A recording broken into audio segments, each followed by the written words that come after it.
Welcome to the Iowa Department of Education's Technical Assistance webinar entitled Non-Public School Participation. Objectives of this technical assistance would be to define meaningful consultation as it relates to public and non-public schools, and to understand state, subgrantee, and district responsibilities related to non-public school participation.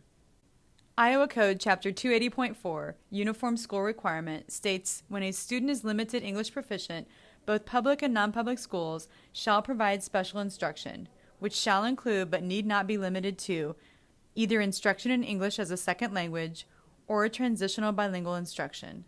Such instruction will continue until the student is fully English proficient or demonstrates a functional ability to speak, read, write, and understand the English language.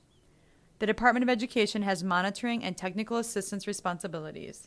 The code goes on to say that English as a second language and transitional bilingual programs offered by a public school district shall be made available to non-public school students residing in the district. Meaningful consultation should occur between public and non-public school districts to determine supports for EL students in the non-public schools. That conversation should happen annually, and documentation of the discussion should be made. Meaningful consultation should happen around two areas of focus. Focus area number 1 involves meeting the State Code Section 281-60.5, subparagraph 280, which states that English as a second language and transitional bilingual programs offered by a public school district shall be made available to non-public school students residing in the district.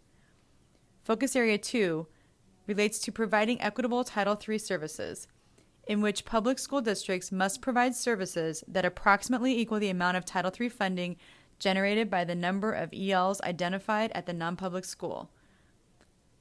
Please note that no direct funding may be allocated to the non-public school. Only services should be provided. To illustrate these two areas of focus, please see the cupcake diagram, in which the 1.0 per pupil general funding allocation is represented by the cake, and the categorical weighted funding is represented by the frosting. Those two areas are involved in area focus number 1, meeting the code section 281-60.5. Title III supplemental funding is represented by the sprinkles on the frosting and should be addressed in focus area 2, providing equitable Title III services. State responsibilities are to ensure accredited non-public schools are submitting a LAU plan annually, even if English learner students do not currently attend the school, and to monitor compliance with federal and state law related to meaningful consultation.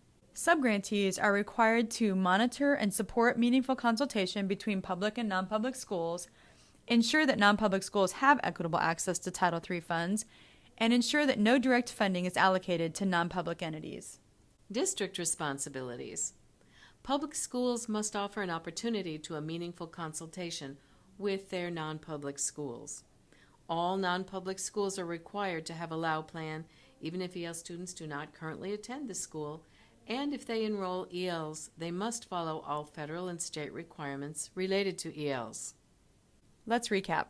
From this webinar, you should now be able to define meaningful consultation as it relates to public and non-public schools and understand state, subgrantee, and district responsibilities related to non-public school participation. Questions regarding non-public school participation should be directed to your district's AEA Title III consultant. Thank you for your time and attention to this very important topic.